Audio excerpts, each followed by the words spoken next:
Okay, so we're going to take a look at these now. On the other side, everything was positive and we loved that. Here, that's not necessarily the case, so we have to decide on signs. Are we good there? All right, first thing I look for is GCF. Is there one here? No. So what is my first step?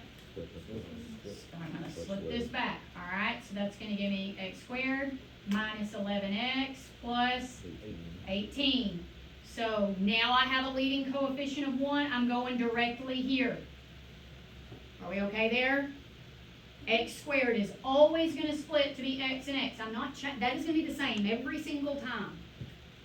All right, now, same sign or different? Same because why? 18 is positive. Okay, so we know they're the same. What is the sign going to be? Good, it's going to be negative because of b. So I'm looking for two numbers that multiply to 18 and add together and give me 11. Now technically it's negative 11, but is everybody okay there? Like technically it is adding to be negative 11. All right, so what are my two numbers? 9 and 2. Is that my answer? What do I now have to do? Take the 6 back out. So I'm simplifying the fraction. 2 over 6 simplifies to 1 over 3. 9 over 6 simplifies to 3 halves. And my denominators are pushing to the front. I am never leaving a fraction inside my factor. Do not do that. So I've got 3x minus 1 and 2x minus 3.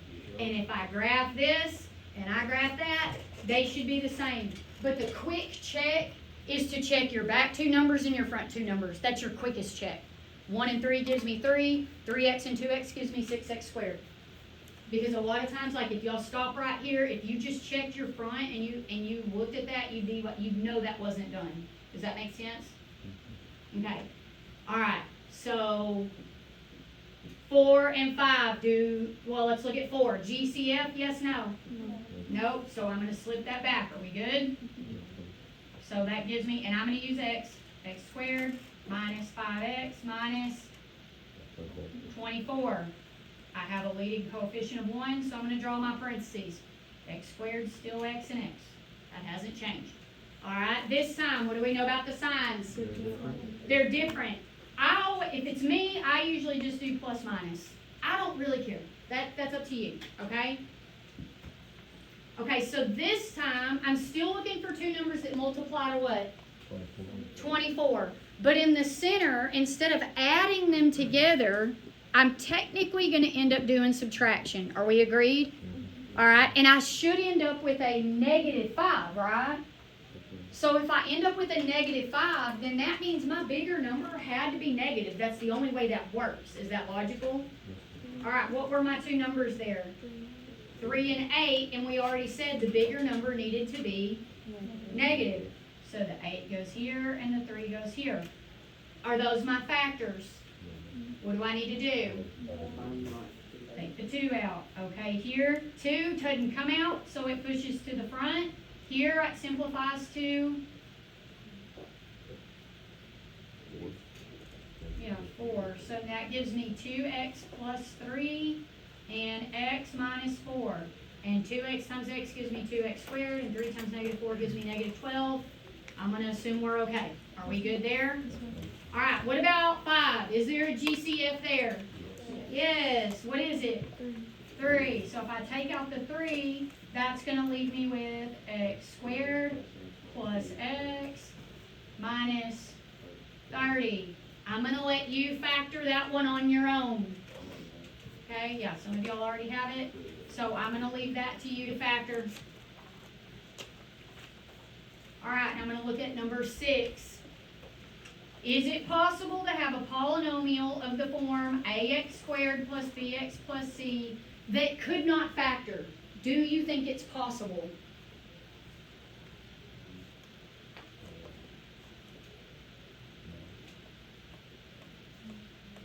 So you decide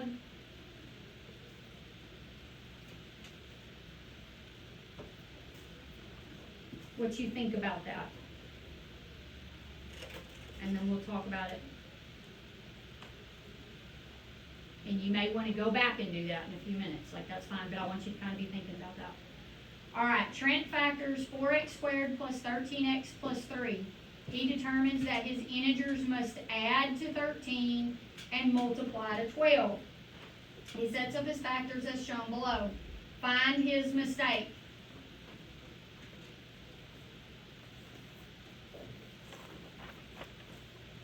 So should we multiply to 12? Do y'all agree with that part?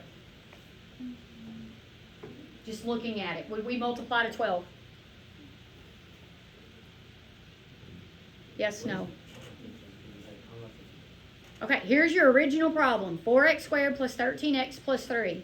Would I be multiplying to 12?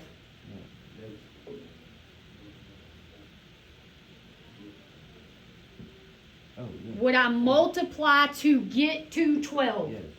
Yes. Would I be adding to get to 13? Yes. Do we agree with that?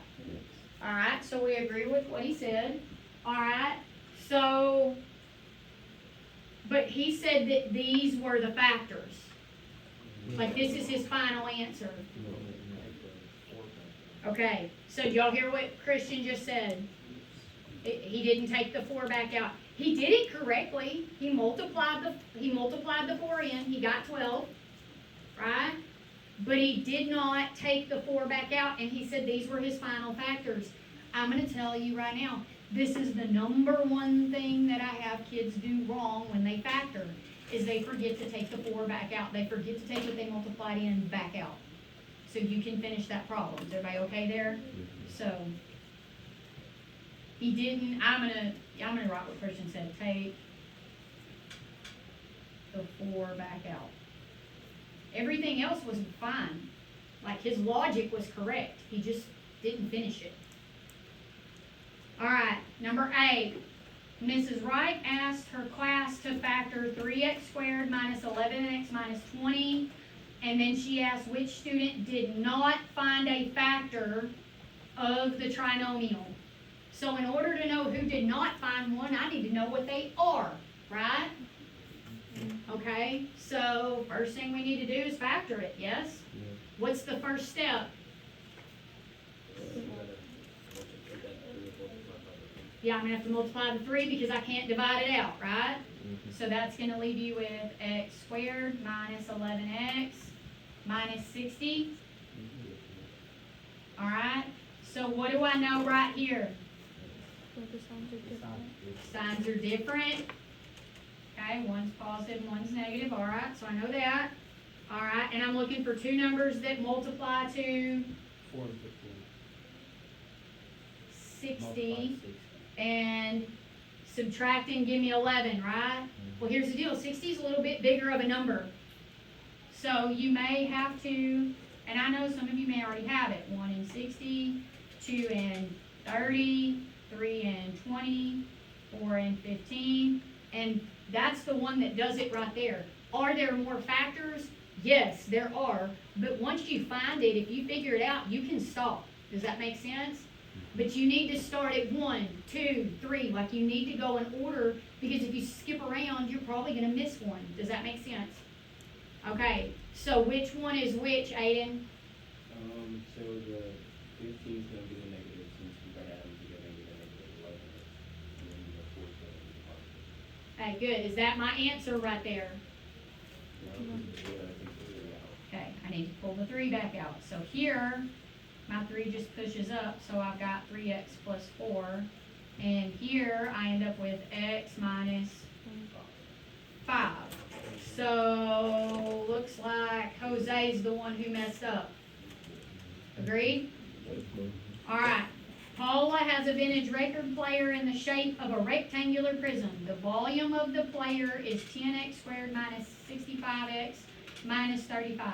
They want us to write an expression, which means we're working it all the way out, that represents the possible dimensions for the length, the width, and the height. So I'm looking for 3 possible things here.